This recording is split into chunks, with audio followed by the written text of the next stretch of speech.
Hey everybody, I'm going to teach you how to play a G shape up and down the fretboard and know what chord it is. Play it up here, but what chord is this? Okay, first of all, let's get used to that shape. So to bar a G, I mean a G open is that, but when you try to slide that up, it's a big stretch to try to get your fingers like that, and they're not used to doing it. What you could do, if you just put your index finger on the 5th fret, okay, on the D, G, and B strings, okay. And the reason I want to put it there is we kind of know if we bar a C chord, all right, which is going to be you're barring the 3rd fret and playing that A shape, that's a C, okay. And we're pretty used to that if we played bar chords before. So let's put our index finger on those 3 strings at the 5th fret.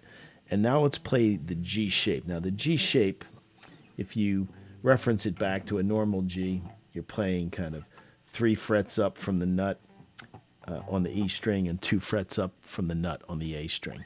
And then the nut is basically what your index finger is going to be doing with those 3 strings in the middle. That high E string, you really don't want to hear. And that is that G shape. Okay? The way we know it's a C chord is we're putting that index finger where, in my case, I use my ring finger when I bar that A shape to play a C. Okay? But that's sort of the key. These 3 strings, I just know that that's where those 3 strings make up a C chord. And to complete that G shape, to add a little more bass to the chord, okay, there you go. Slide it up 2, or if you just put your finger right down on that 7th fret and take a look at it, hey, that's how I make a D chord when I bar that A shape.